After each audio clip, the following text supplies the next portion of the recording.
This is Christian Toto from the Hollywood and Toto podcast, and you're listening to the All Over the Place podcast, where the funsanity never ends. Hello and welcome back to All Over the Place, the official podcast of Media Pub Live. I, as always, am your host, Eric Provazic, and as always, Jim Culver in the house. How are you, Jim? I'm fine, sir. How about yourself? It's a music night. I'm better than usual. Woo! All right. Also in the house, back with us, Marty Zamora. Hello, Martine. Greetings, Earthlings. And I'd ask how you're doing, but that little cocktail glass always explains that very easily. And I'm not sure if she has a cocktail glass or a wine glass next to her. Christine, back in the house. Just a regular pouring water, but I'm here. All right. And with us tonight, a longtime cohort friend from back in the LA days, a man, so many hyphenates on this guy, and so excited to have on the show, Zoe Rachel. Zoe, how are you this fine evening? It's Wayne's World. It's Wayne's World. Party time. Excellent. Wait, is that the right show? Is that the oh snap, man? Well, I mean, if you want this to Already feel on, like Wayne. if you want, maybe you won't feel like you're like when you climb the rope in gym class when you're done with us. But you know, we are excited to have you here on All Over the Place. Thanks for joining us tonight. For those who don't know Zoe, what's wrong with you? First off. But Zoe has been a guy for years that just always been on the forefront.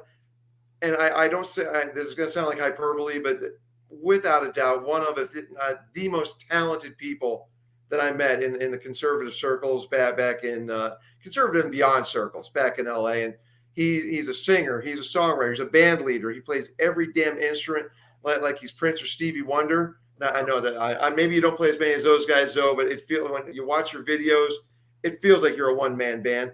And the former band leader of 20 Pound Sledge, now known as Sledge X.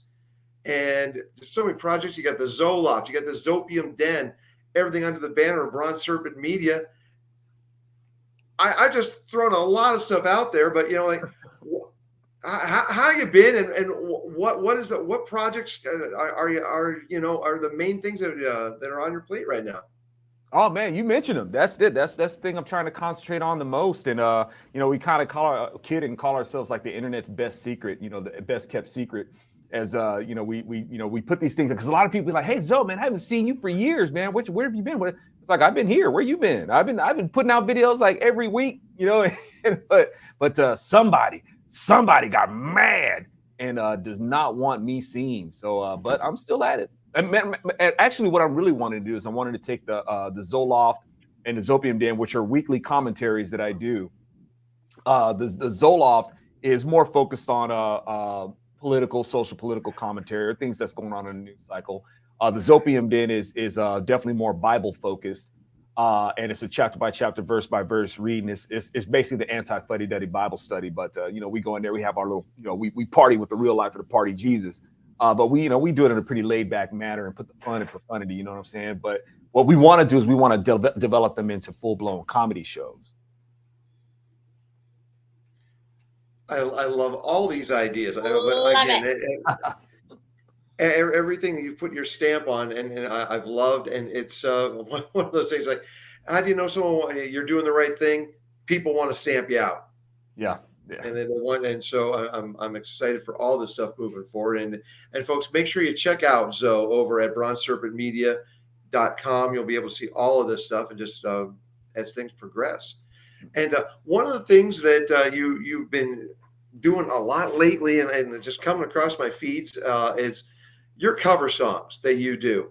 And you are the one-man band. Or actually, are you the one-man band on all these things, or is Sledge X contributing anything on those? No, that's it's all it's basically me just playing with myself. Dang it, that dog. Okay, Right. We're not judging, folks. Not judging. Playing the music. Playing the music, yes. But I'm wanting to do some collaboration stuff too, like maybe step away from the vocals and have like a guest vocals come in, particularly on the songs that are actually are innately metal. Like I like taking like songs from back in the day, Generation X songs, not the band generation, but from our generation, from the 70s and the 80s, and and throwing putting a sledge edge on them, making them metal. But then there are some songs that are just metal. And those songs I'm wanting to collaborate with like other singers and just like, maybe like down tune them, like drop them down, do them from if they were done in like E or maybe even like maybe even D, drop them bad boys like down to A, or something like that. Say, okay, now let's do it. It'll be Sludge X instead of Sludge X, it'll be Sludge. I saw Marty's eyes, even behind the sunglasses, get really big when you drop that down to A. Oh yeah, that's right, man. That's I don't know letters. I Black just hear Sabbath over there, Mr. Zamora. He goes like, that like brown dirty. tone Sabbath. Say, "Is you doing that brown tone, man?" Well, the cover songs is what inspired us to what we come up with here is a threefer for tonight, and Zoe is our guest for a threefer. And what we're doing tonight is our cover songs, but with a bit of a twist. Okay. It's cover songs that sound very little, if nothing whatsoever, like the originals. All right. Our plus one tonight is cover songs that, what the hell were they thinking? Why does this even exist? Stick with the original, absolutely positively. So with that in mind, we're going to start out with our threefer of 3 cover songs that sound nothing to very little like the original. And Zoe, I'm going to you first as our guest. Okay. So now, and I do one, and then we kind of. All right. You can start, the order is like you could be 3, 2, 1. You can do 1, 2, 3 in no particular order. This is all over the place. Yeah, we really have no rules. All right. Okay. So the first one that came to mind, man, the one that just that was really boogieing on my brain back in the day was when Red Hot Chili Peppers covered Subterranean Homesick Blues by Bob Dylan. Yeah, that track is banging. Doesn't sound anything like the original, man. Doesn't sound anything like the original. And it's hot. It's Red Hot Chili Peppers. Yeah, that'd be my first. Good. Hard to tell it was the same song. From the EMI days, that's going back before they started making the same album every time. I know, right? Yeah, this is Uplift Mofo Party Plan. That for me that was my first, and pretty much after that, I like Sex Magic, okay, then I started to get away from all that heathen stuff, man. But Uplift Mofo Party Plan, that was my album, man. That was my jam back in the day, and that one had Subterranean Homesick Blues on it. Now, is that the one that George Clinton produced, or did he do Freaky Stylin'? I get confused. I think he did. Oh man, you got me, man. But I think it was Freaky Stylin' because they had I think on Freaky Stylin' they had Hollywood on it. Mm-hmm. And there you go. But can that one get an honorable mention, man? Because once again, very few rules here on All Over the Place, and honorable mentions are encouraged. Because now that you mention it, because they did Hollywood, I think, on Freaky Stylin', which was a remake of Africa by Funkadelic. I think that. Man, you testing my limits here, man. We're stumping each other, and we're still having fun here on All Over the Place.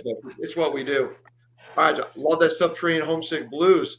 And I'm going up to Marty next, but I have a feeling that Marty and I might have a double up tonight. So I made sure I had a backup plan, like we had backup plans for the last show where all of us listed Lost Boys at some point. But Marty, go ahead. What is your number 3, 2, or 1? I'm sure you all remember a little band called Hayseed Dixie. This is not them. However, this band called the Gourds, they redid Gin and Juice, and it is, they wrote a whole new song, and it's it's a bit of a bluegrass feel to it. Fantastic, produced really well for such a small band. Sounds great. I heard it, I don't know, 3-4 years ago, just randomly on the radio, and man, it's so much fun. So totally different song than the original Gin and Juice, which I like, but really, really good stuff. Really fun. Took that song, it was maybe a little more adult-oriented kind of party song, and made it fun. I mean, bluegrass makes everything fun, right? There you go. Hey, on a side note, man, if I may, Gin and Juice itself was a cover. Gin and because there was a remember that jam? Walking down the street, watching ladies go by, watching you. That was a Slave from back in the day. I am old and I do remember that. Well, folks, this was not the one that I expected Marty and I to double up on. I'm glad I've got songs in reserve because that was on my list. You got to be kidding me. Marty, when you said 3-4 years ago, I'm like, on the radio, I'm like, did I play that for you? But nope, you heard it on the radio. That's yours. Yeah. I heard the DJ said, "Man, you're not going to believe this," and then I heard it. Yes, FM.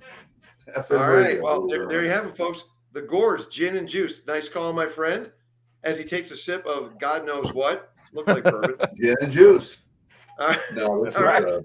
All right, we're going around the horn, backwards counterclockwise tonight. And Jim Culver, over to you. All right, so my number 3 is a cover that's even more ridiculous than the one Marty picked. It's a cover of Disturbed's "Down by the Sickness" by a gentleman named Richard Cheese. I don't know if anybody how familiar you are with him. He does lounge music covers of famous rock songs, and they're entertaining as hell. They're really funny, and that's my favorite one he did. It actually was on the Dawn of the Dead soundtrack back in 2004. That's right. Really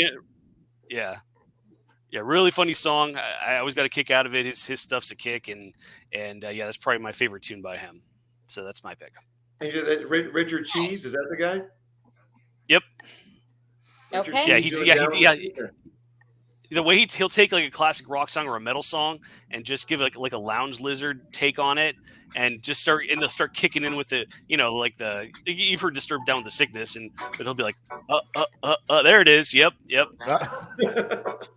It's hilarious. Shit. This is why I love this show. This is why I love when we talk music. That is awesome. I cannot wait to put this playlist together. And by the way, folks, a quick little heads up. Starting tonight, all music-oriented shows, which we tend to have a lot of here due to our cast of characters, will have a corresponding Spotify playlist that we'll be sharing when the episode drops on Tuesday. So nice. Looking forward to hearing all of these things in one spot and just getting out there for us and the people, our lovely listening audience. All right, and Christine, going around the horn, we're with you right now for your pick. Really quick, can I interject something really quick we expect you to. We encourage it. Just because I derail really easily and I forget. And just while you were on the subject of mentioning the jazz cover of "Down with the Sickness," you know who else took a bunch of metal songs and did jazz covers with them? I can only think of Pat Boone doing all of his metal covers. That's right, man. Jazz in a metal mood, man. Yes. Can you handle that? Man, I forgot all about that. Yeah. I can handle the tunes because Pat Boone's great voice. I love the concepts, but when he was dressed up in the leather and studs, that was a little disconcerting. Especially when I wound up meeting him years later and referenced it, and he got a good laugh out of it. So yeah, it's funny as heck now, right? Yes, you can't get that out of your head, can you? Like Pat Boone and the leather. Is that really worse than the stuff you've worn, Eric? Come on, let's be real. Well, what week are we talking here? What movie party? Well, no comment. Christine, back to you. Okay, so my first pick is one, like, I like to have music on while I'm working, and I remember having on Pandora one day and this song coming on, and I was kind of like looked up and was like, is that song that I think it is? This band called Chet Faker did a version of No Diggity.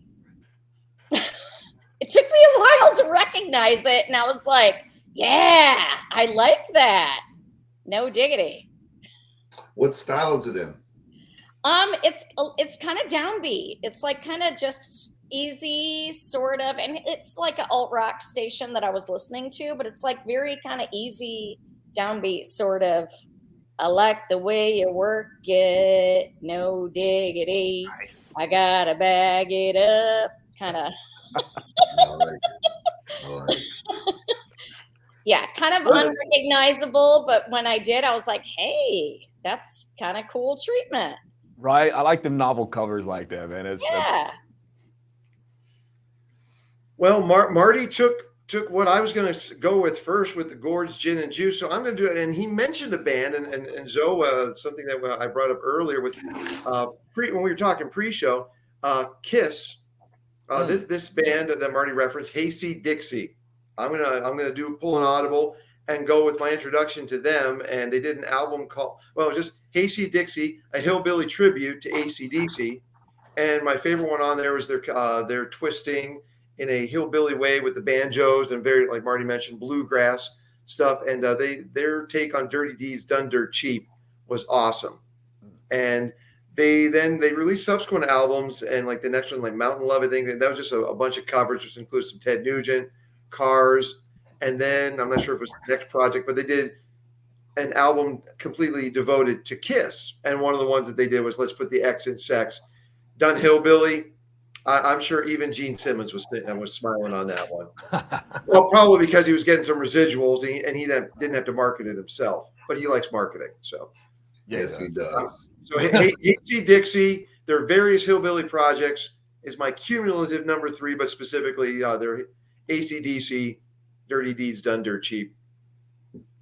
Very good. I love that. Yes. That whole thing was Nice. good. And now we're taking us back around in the counterclockwise. Back to you, Zoe, for your second pick. All right. Speaking of AC Done Dirt Cheap, man, I gotta say, man, Bon Scott, in that song, he does like a vocal in there that it's like no man should do. It's like, man, a man shouldn't make a sound like that. Was that Dirty D's and the Done Dirt Cheap? And he says he kind of throws that in. I'm like, man, that's disturbing, man. You guys did that on purpose. You put that in there for anyway. Let's see. My second cover that's totally different from the original. Blinded by the Light, Man for Man. That was originally Bruce Springsteen's song. Yep. And I heard Bruce Springsteen's version, man. I was like, ugh. I did a Bon Scott. I was like, ew. And I was like, when I heard Bruce Springsteen's version, and I was like, yeah, Man for Man's version. It is Man for Man, right? Man for Man did that. Man for Man's band. Yep. Okay. Yeah. That's the classic right there. Love it. I didn't know that was a cover. For a long time I didn't either. I didn't know that. I think I probably maybe within the past, I don't know, 5 years, I realized that it was a cover. Yeah. Huh. And quick side note, if anyone wants to really get a good laugh, there's an offshoot of Kids in the Hall by one of the Kids in the Hall's brother way back when on Comedy Central called The Vacant Lot. And they do a sketch based off of getting the lyrics wrong to Blinded by the Light. I bet I know what that lyric is.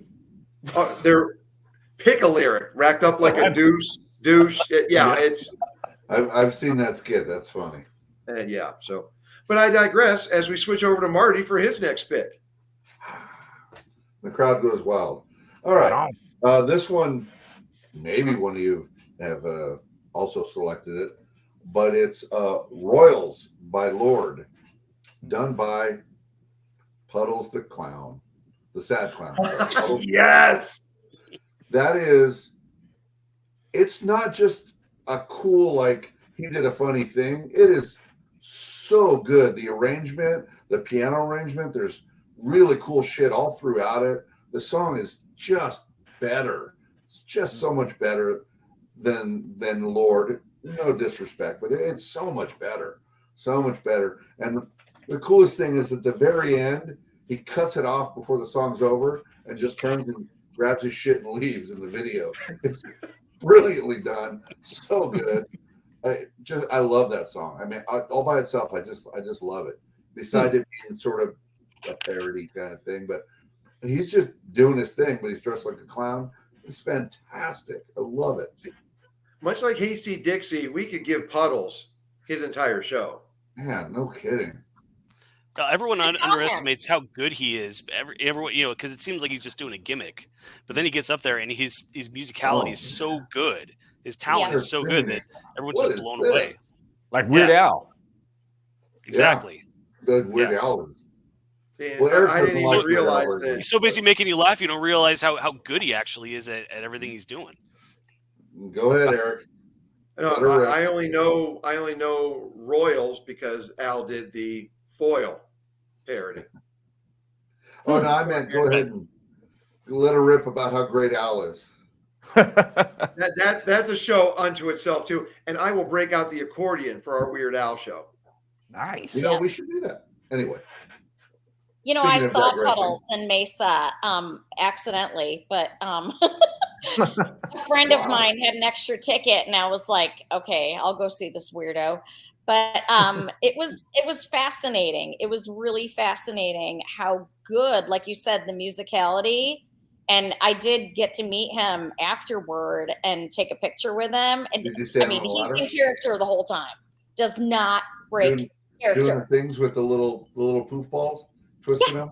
Yeah. And he was playing with my hair and stuff and just kind of like, he's a weirdo. But yeah, awesome. Why am I just learning this now?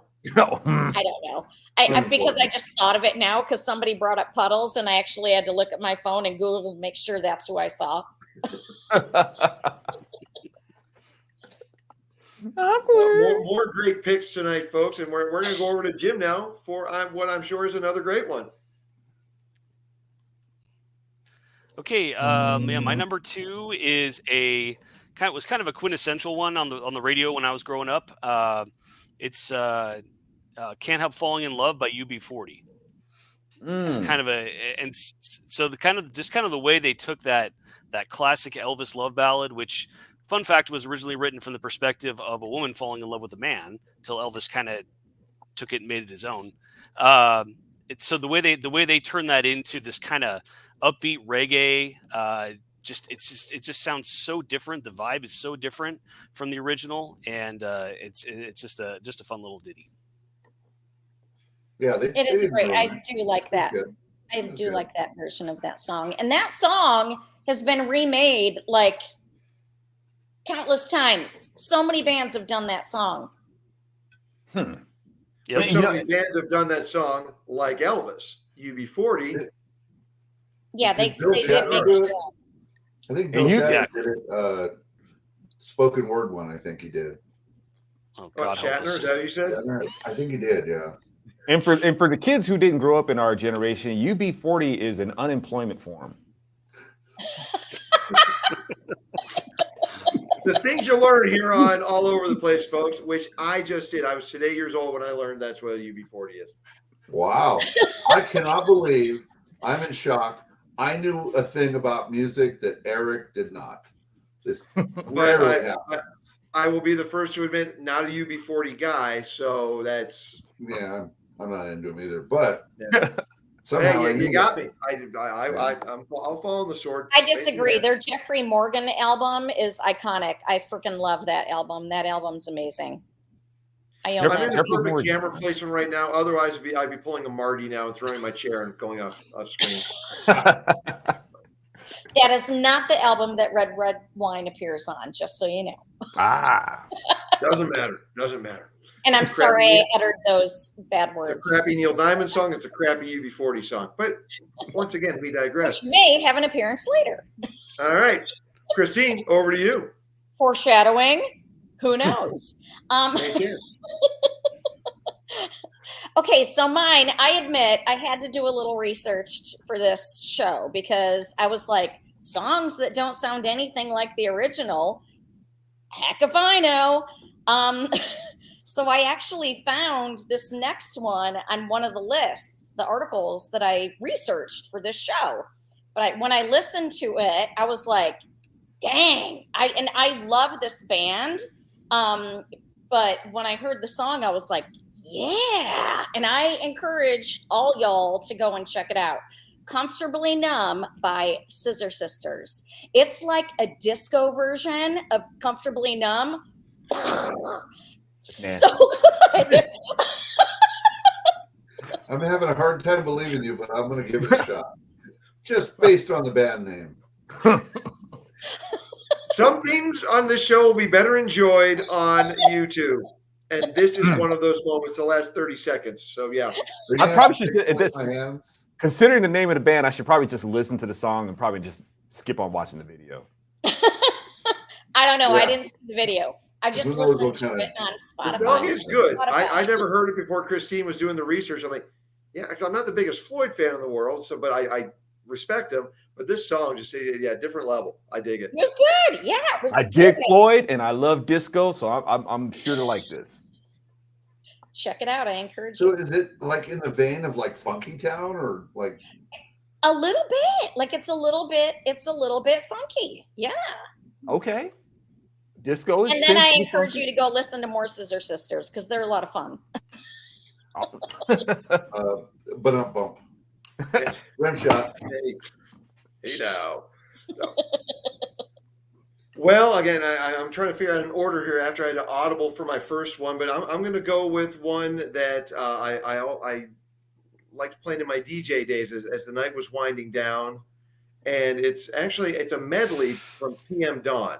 It was the last song on their Jesus Wept album, and it's acoustic reworkings of, well, the name of the song is called Fantasia's Confidential Medley, and it does acoustic reworkings of Prince's 1999, Talking Heads Once in a Lifetime, and Harry Nilsson's Coconut. And it's interspersed, like it's brought together by a sample of the Peanuts piano sampling. Vince Guaraldi, all right. Vince Guaraldi. And it's PM Dawn when they were cooking. It was their last amazing album, Jesus Wept, and it's just, and people were just in the club.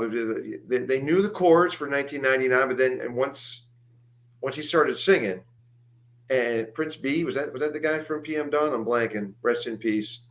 But yeah, he just starts singing the song, and then it flows into Once in a Lifetime. You may find yourself living in a shotgun shack, and then just Coconut, and those are the two that are very different from the arrangement. Coconut kind of comes across the same as Harry Nilsson's, but I'm like, it's 1 out of 3. I'm qualifying for this show.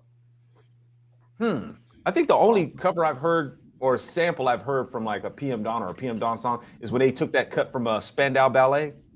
Yeah, true. Yeah. Yeah, true. And you know what else? Memory bliss. Right. And you want to know what else is true about Spandau Ballet? Is that Spandau Ballet used to be a punk rock band.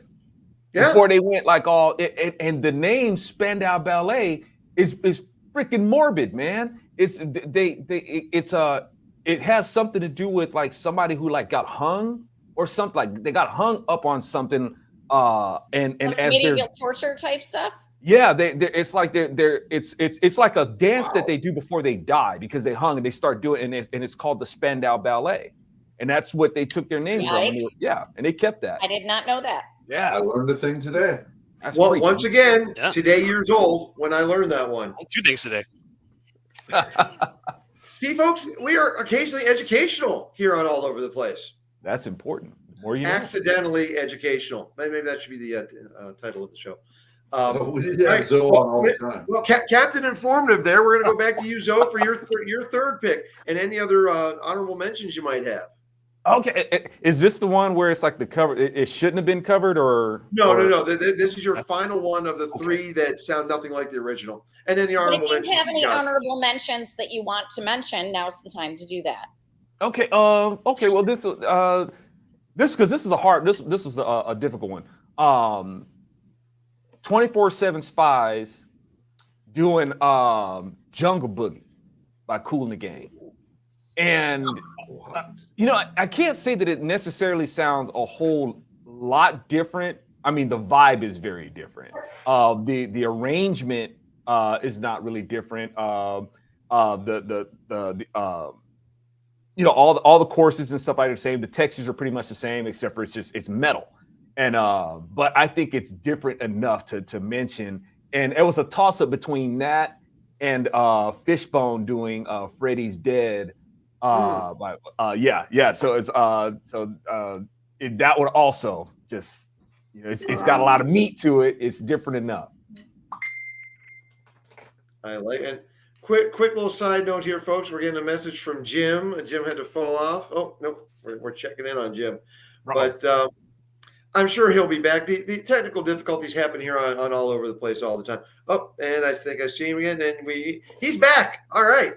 And Marty, you messed up the order. How Eric? No, I will not, because Marty, you're next. I can't forget you for your third.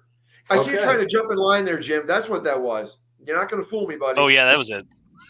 All right. So, full disclosure, I completely screwed it up, which is not that surprising. I thought the theme was completely something different. So I pivoted. I work good under pressure. I'm a problem solver. So those last two were, I just pulled them out of my brain somewhere. This one is super obvious. It's the most obvious one. I think you all know what I'm about to say.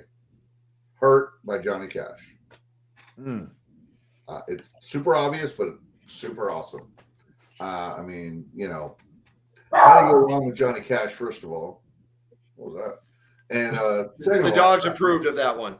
he really knocked it out of the park. I mean, and then the video on top of it, anyway. If you don't cry when you see that video, much like Chandler Bing, you have no soul. Yes, he made you feel it way more than the original. And I think maybe a lot of people weren't aware of Johnny Cash's past, all the demons and everything he went through, because he didn't come from an era of drug abuse like the 50s where he came from. You know, he was a clean-cut guy in a suit singing, and so no one really. No, actually, Marty, he did have drug addictions. I know, that's the point. Oh, Nobody really realized that how really screwed up he was, especially through the 70s and 80s. He was just a mess, and of course, then you hear the song and you go, well, it obviously fits him, you know. Maybe not so much the needle, but he was a really bad addict. He was in bad shape. So, man, he really, you could tell he'd been through all of that, you know, and it really showed in the music and also in the video. Just you could feel it. So, and absolutely, even Trent Reznor says, just gut-wrenching. And I think Johnny Cash did a cover of they covered a Soundgarden song. He covered and that's where I was going next. Okay. Much like Puff's Rusty Cage. Jesus. So you screwed it up. Oh, sorry, man. No. That John. Well, once Johnny came on to Rick Rubin's American label, Rubin threw all these cover things at him, and Rusty Cage. That's the first one I heard. I'm like, oh my God, Johnny's doing this. Damn. You know, what came to my mind first. So when I heard Johnny Cash doing Rusty Cage, I was wondering, was that really a Johnny Cash song and Soundgarden covered it? It could have been. Johnny just made them his own. Mm-hmm, yeah, that whole American series, like Neil Diamond. Which one did he do? Oh, geez, now I'm blanking. But every album, there were very few. Like Desperado sounded desperate, and that might fit into our last one, but it's not my pick for the last one. But yeah, Johnny, Hurt, Rusty Cage, just completely amazing. Desperate, not serious. I'm thinking Adam Ant now, man. Well, we are big Adam and the Ants fans here, so don't get me and Marty started. No need to apologize. Yeah, do it, man. Yeah. There's only one person's kisses here drive me I'm delirious. Drink my bourbon. You go ahead and finish that song. All right, Jim, we're back in order now, and we're over to you. All right. Well, since Marty once again stole my number one, I'm going to pivot to what was going to be my honorable mention, which is Mad World by Gary Jules. It's an absolutely amazing cover of the Tears for Fears song, which is a great rock song, but it still has that 80s rock feel. Whereas, man, the cover Gary Jules did, that the way he turned it into a ballad and just put so much emotion into it. Oh, just a beautiful, beautiful cover, and really feels like something completely different from the original to me. Yeah. And just a great tune. And I feel like I swung and missed here. That is my favorite cover. That is spectacular. Well done, Jim. It is. That's another one that's pretty gut-wrenching also. You listen to the lyrics, and especially the way that Gary Jules did it, like it really brings out the gravity of the lyrics, I think. And I have never heard this. Marty, you're stumping the trunk, Eddie Trunk again. tonight. So I am going to put that one first on the playlist. Since everyone but me has had an amazing experience with it, that's all for you. Instant request will be there. I aim to please as a DJ or do what I can. That was Jimbo. I know, but you're the one who was saying that. Never mind. My favorite. My favorite. Jim's great calling, but all the seconding going on with this one. Even first on the playlist. Sorry, Jim, but even to me, even more gut wrenching than her. Just I can't believe I forgot it. Oh, let's swap our number ones then. We'll just pretend that was the plan from the beginning. All right, there we go. I'll fix it in post. Perfect. Very There we go. clever. Not stupid, bad. but clever there. All right, Christine, we're over to you. You've been swapped. So I have a couple honorable mentions that I would like to mention before I get to my number one. So my first honorable mention was actually for a Jimi Hendrix tribute album. It's Purple Haze by The Cure, which is a really interesting arrangement that they did with it. There's a lot of noise in it, and a lot of critics didn't like it, but I actually think it's pretty awesome. So that's one of mine. And then Billie Jean by Chris Cornell is another one of that I came up with on my list. And then this other one, which was from Peter Gabriel's Scratch My Back project. He did I love this band Elbow, but he did an Elbow song called Mirror Ball, which is really, really awesome. Love it also. But my number one, my family is very steeped in my father's music love. One of his favorite bands was the Moody Blues. I may have mentioned it on a previous episode, but Nights in White Satin, I know every single lyric, even the poem that's at the end of it and the extended version of it, can recite it, probably have been able to since I was about 5.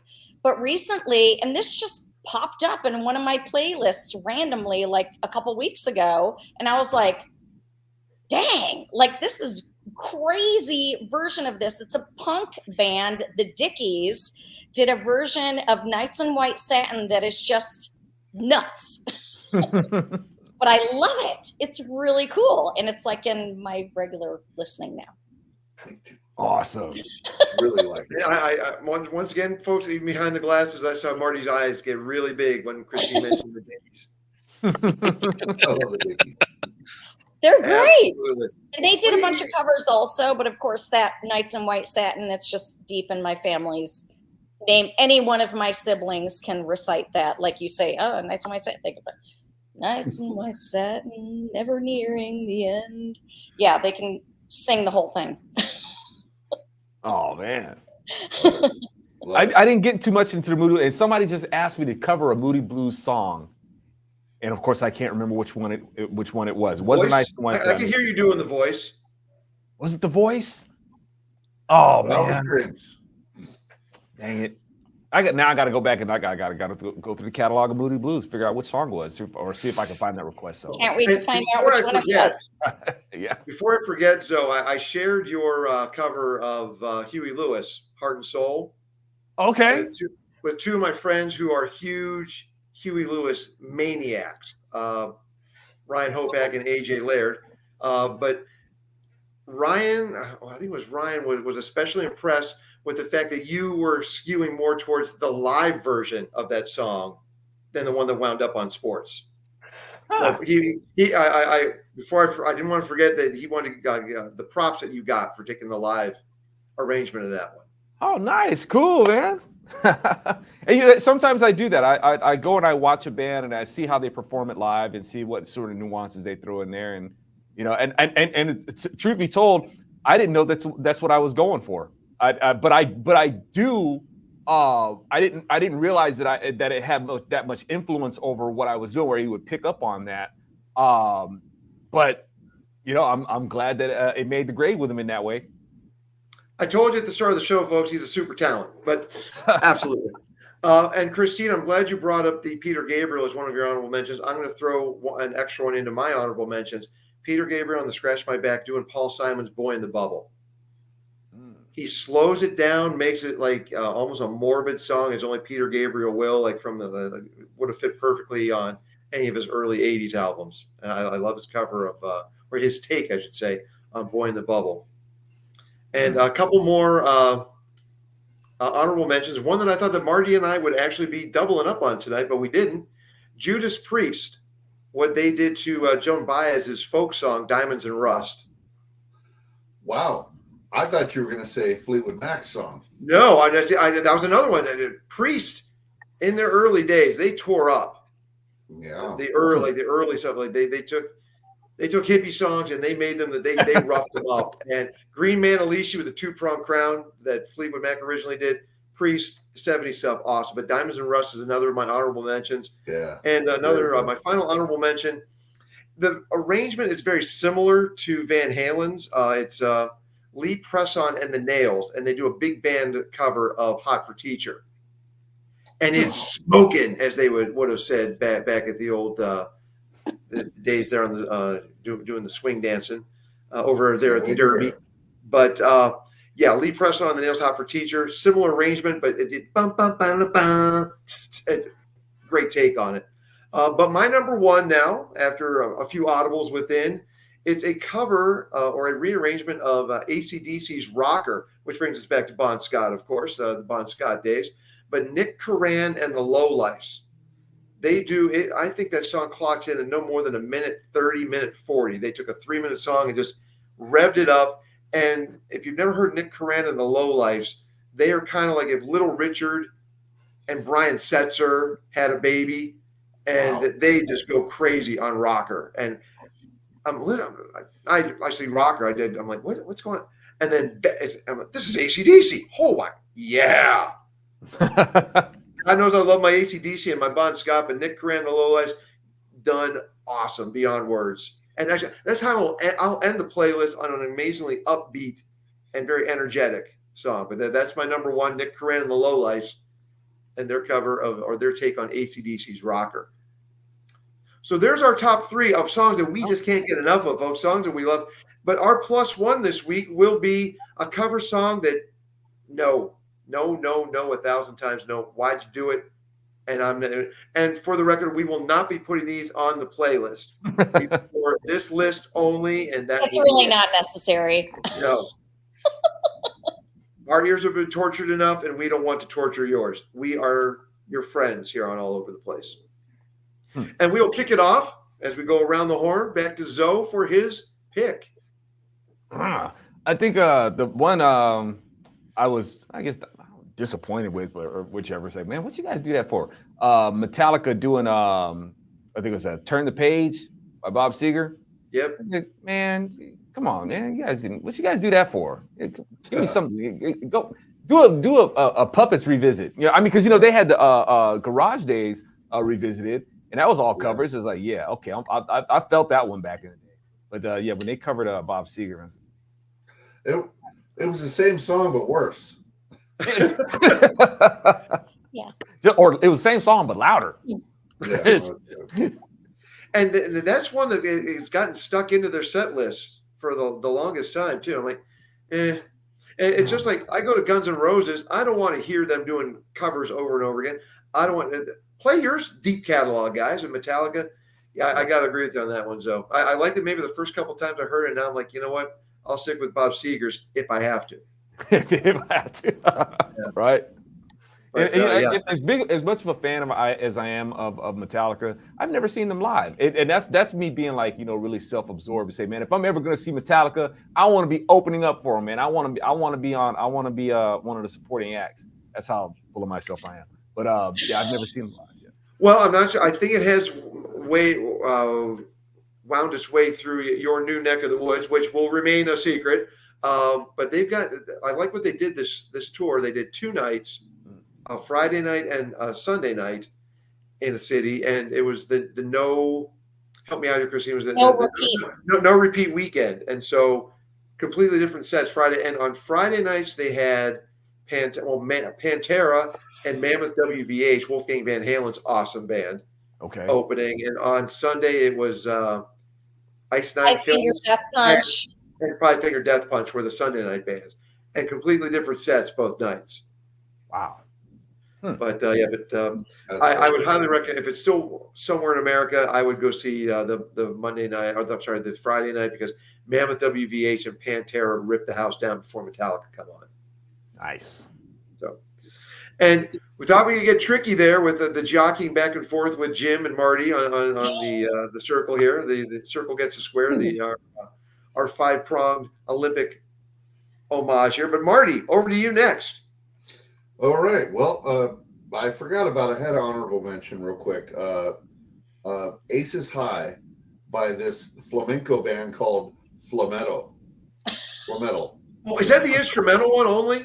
Yeah, and it's just flamenco music, and it's so friggin' cool. Anyway.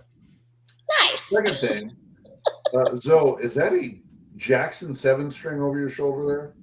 Not a 7-string. It's I'm still on 6s. All right. Well, you said drop it down to A. I do. I have a 8-string? my ESP and my I have an Ibanez Iceman, and I put 64s on those. So those I put in drop A. Yeah. Wow. All right. Well, that's all right. That's awesome. So I had some others like Maroon 5 doing Three Little Birds. Shut it. Just shut it. I don't want to hear it. It's just stop it. Anyway, my cover that should not have been done for reasons that'll be obvious to all of you. And Zoe, I don't want to offend anybody, but I got to do it this way. Imagine by Gal Gadot and those other nudniks. Fuck you. I can't believe you're thinking about some shit that we had to go through that cost people their livelihoods and their lives. And you're singing? What is that even doing? It was terrible and it pissed me off. Yeah. I'm with you. It's like, why? We are not in the same boat. Yeah, that commie anthem. It's like this, and the thing is, man, the atheists be loving that song, and I'm like, you do realize that in that song, John Lennon totally admits that there's God, right? Because he says that imagine there's no heaven. Well, you actually have to imagine there's no heaven up there now, right? Okay, so that's an admission that there is a God. I'll tell you what I had to imagine. I'm guessing. I imagine that there was business owners that are like, "Why are you singing? I'm losing everything. What are you singing for? That's not helping me." Imagine if I could open my doors. Right. I'm with you, Marty, but at least I went through puberty again. They at least Gal, and I'm not sure how many more that were involved in that project. They did apologize for the folly of their ways. They realized they were being more tone deaf. Not that it makes it better, not that it excuses it, but at least she said, "All right, falling on the sword on this one." But you're right. We didn't need that one. Absolutely. And then turns around and does what is it? Was that Snow White? And she's in with that Snow White, man. Is it Snow White or is it the Sleeping Beauty? No, it's Snow White. She's in the Snow White movie. Gal Gadot, right? No, I thought Gal Gadot was involved in the Cleopatra one that people are getting all up in. No, that's Jada Pinkett Smith. Jim, you're our movie guru. We got to go to you on that one. Jim? No, Gal Gadot is the evil queen in Snow White. Snow White and the 7 handy capable persons. Yeah, she didn't learn nothing, man. She didn't learn anything. Nope. Yeah, No, the Disney money came her way, and she forgot her principles again. Yeah, dang it. Well, as long as we don't get Wonder Woman 84 again, I guess I can. Which at least featured a great. Was such a good year, despite that. Well, at least the soundtrack on that one did feature Frankie Goes to Hollywood. Welcome to the Pleasure Dome. But as always, I digress. Jim, over to you. All right, this one was an easy pick because it's probably my least favorite cover of all time, and that is Never Should Have Happened. It's I Will Survive by Cake. I forgot about that one. Now it's in my head. Absolutely horrific. Nails on a chalkboard song. Cake was all right back in the day, but their whole thing is that they have this kind of hipster boredom and disinterest in things, and you know, and the whole point of I Will Survive is it's all about the passion and the energy and the emotion behind it. That's the whole point. So when you've got this hipster singer sounding bored, I will survive. Oh man, it just makes me want to throw my radio across the room. Absolutely cannot stand it. And Jim. Cake seems to be reduced to just what's up, Eric has a question. Uncle Jim. Yes, sir. What's a radio? Sir? I had the same question.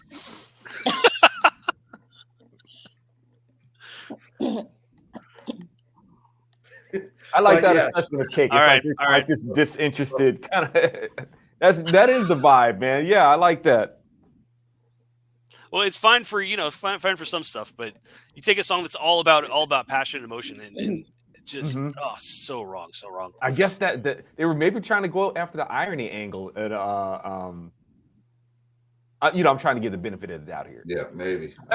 We don't need to. It's okay. But yeah, like it was Gloria Gaynor, right? Yeah. Yes. You're right. It was all about passion and breaking through the difficulty of many difficulties in life, and I'm good. Things are great. Yeah. The sad sack doing that doesn't sound right. Not a cover song, but in the almighty words of Jeff Lynne, Cake, don't bring me down. Bruce. Everybody said it. Christine, over to you. Yes. So I very firmly believe that if you can't add something to it, why cover it? Really, it's not necessary. My least liked cover is a song that I love. Love this song by the original artist, but no doubt, why'd you have to do It's My Life? Oh, okay. Hate that song. It's the worst. Not to mention Gwen Stefani. Like, come on, seriously. Uh-oh. It's awful. Marty, down It's boy. awful. Down. No, I don't like. I love No Doubt, but I don't like that song at all. Yeah. It's terrible. She bugs me anyway, but But that song, love the song, but hate that version. It's awful. Yeah, because that was Talk, right? Talk. Yep. Love Talk. There was something in the airiness, man, and the texture of that song. When those accents hit, you want them to hit you a certain way. Yes. I know what you mean. The original it's got that thing that gets you. And Talk was so good at that. Life's What You Make It, Talk. Like those songs were awesome. And then No Doubt was like a wet blanket all over that song. Yeah. And I got to say, their cover of Stand and Deliver, Adam and the Ants, almost made my list as well. Okay. There you go. No Doubt did a cover Stand and Deliver? Yep, and it was featured. I can't remember which 90s show it was featured. They actually performed it live. I want to say it wasn't Party of Five, but it was one of those late 90s Melrose Place or something like that. PW, or maybe it wasn't, or one of those 90s shows that where you would find bands popping up on from time to time. And I did a cover of a Stand and Deliver, trying to develop my mixing skills, man. And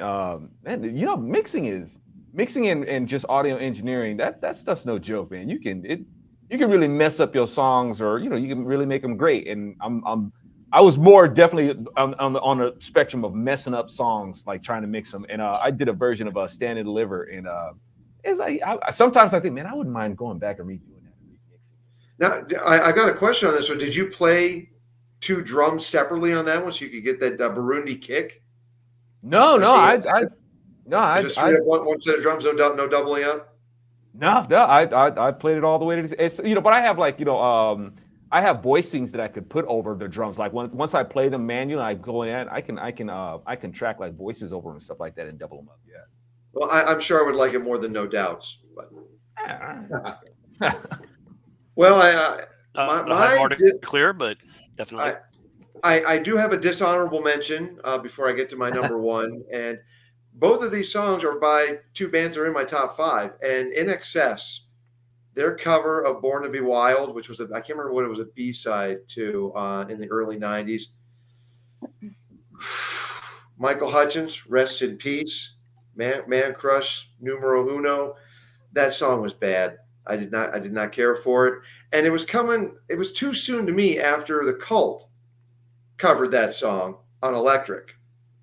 And that, to me, not a definitive cover. It's a much more fun cover and a worthy cover. But yeah, NXS, that's my dishonorable mention number one.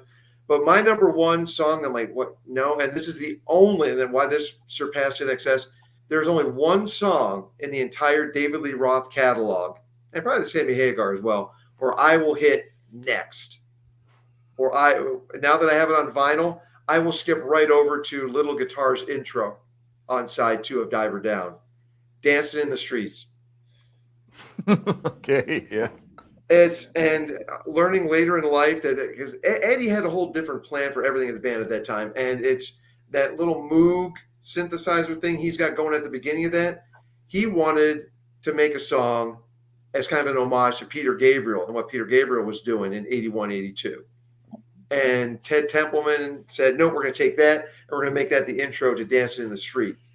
And I'm like, so learning that later in life, I'm like, more reason to hate this song. And it's like, David Lee Roth had a lot of fun on that album. I love a lot of the covers. I love every cover on that album except Dancing in the Street. That is my number one. Why was this song done? Next. I feel, and I think that's probably just a hard song to cover. Remember when I think was it Mick Jagger and David Bowie covered it? The Live Aid, yep. That's one of the most hated covers. Also, that's on the list. Yeah, and I think that song their version gets hated because of that goofy video. The song itself is pretty damn good, and charted pretty high if I recall correctly. But see, I saw the video with it, and I was like, man, this is just wrong. It was cheese. Yeah. It was cheesy. It was the wrong kind of break that day, that July 13th day in 1985. You're watching Live Aid, and all of a sudden we got this smack dab in the middle. Ooh, big world premiere. Nope, didn't need it. Yeah, that video was right up there with Separate Ways. For cheesy I thought you were going to go with Billy Squier, Rock You Tonight. Epic. Marty, epic. Separate Ways video was epic, dude. Oh, what are you talking about? I love that song. It's one of my favorite Journey songs, but good Lord.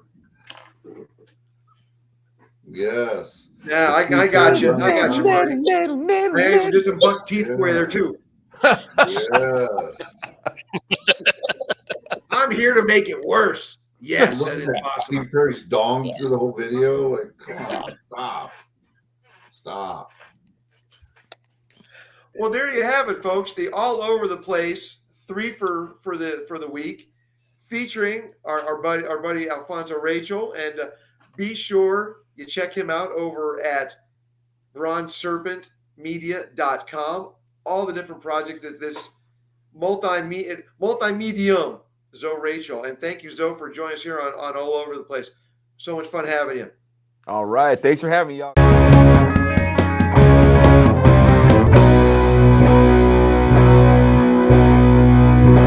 All over the place, where the fun sanity never ends. Good times, y'all.